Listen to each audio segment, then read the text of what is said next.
Hello, I am Warren Not Real, and welcome to the Speedway Illustrated News Desk. Here we will bring you those stories that have helped shape our great sport of Speedway. Over the years there have been numerous individuals, events or tracks that have stood out for any number of reasons.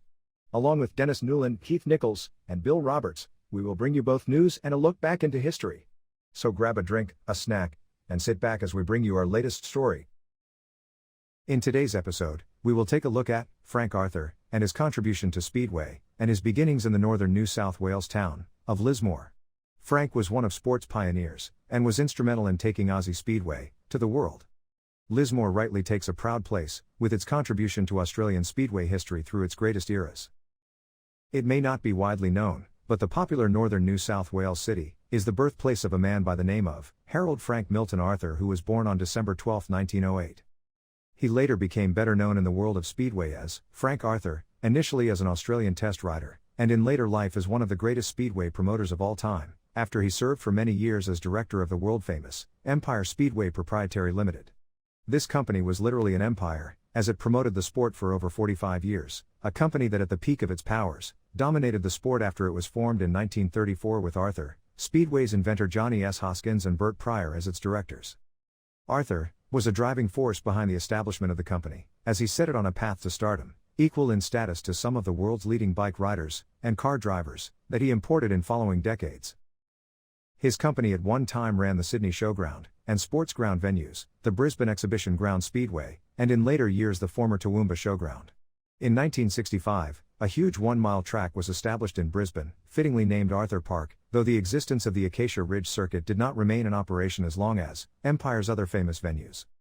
Frank Arthur spent his very early years in Lismore, before the family moved to Queensland.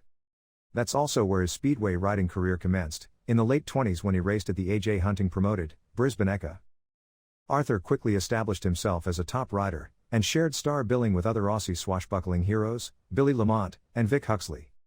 The Sydney Showground opened for Speedway in 1926, and the incredible emergence of the sport later spread to England, after Hunting took a band of riders from Australia to introduce cinder track racing there in 1928. Arthur was among the group who trailed a blaze of glory throughout England. He ultimately won 2 British championships, enjoyed success in the Golden Helmet events, and was a genuine star at international level in following years. By now Arthur was so deeply entrenched in the sport, he could see a business opportunity lurking in the future. The money he earned was massive, and he did not spend foolishly. He safeguarded his earnings. He was a test match captain for Australia, and also raced in a team under his leadership known as Arthur's Tigers. He retired from racing here and in England in 1934. Right there and then he was on the brink of further greatness, this time as a promoter. He made an unsuccessful attempt to promote Speedway in America at his first serious assault, but it was in stark contrast to the outstanding promotional successes he achieved in later decades, under the Empire Speedway Proprietary Limited promotional banner. In 1935, Arthur was instrumental in bringing to Australia a bike test team from England, and introduced tests between the two nations on Aussie soil. The tests were a raging success for the next 3 decades. He also introduced to Australia British speed car drivers, and played a role in taking the division to future stardom in Australia. American speed car imports also came to this country, and raced for Empire Speedway Proprietary Limited. He served in World War II, and was mobilized in the militia on January 13, 1941.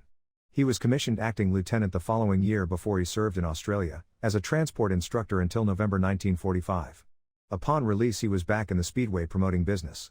As a promoter, Arthur shaped Australian Speedway's formative years, and revived it after World War II when he imported 2-wheel and 4-wheel Speedway stars, and resurrected the motorcycle tests. His last major contribution to local Speedway was his launch of stock car racing at the Sydney Showground during the 1954-55 season. Involved in promoting the Brisbane Exhibition Speedway from 1946 until 1969, he commuted from his home in Sydney. Arthur was also a successful racehorse owner who joined several syndicates and was a prominent member of Tattersall's Club, Brisbane. He lived in Sydney's Dover 8's eastern suburb, where he died of a coronary occlusion on September 11, 1972. He was married, and he and his wife Edna raised 4 daughters. His great years in Speedway had its beginning in Lismore, and the late great Frank Arthur can rightly claim to being one of local Speedway's most famous citizens. Well, that's our look back in Speedway history and the late Frank Arthur. We hope to bring you more great Speedway stories into the future. In the meantime, be sure to check out our website at speedwayillustratednews.com.au. And of course our Facebook page. Special mention must go to Dennis Newland for his efforts in compiling this story and our producer Bill Roberts. My name is Warren, and I look forward to bringing you more Speedway stories, and seeing you at the track. Bye for now.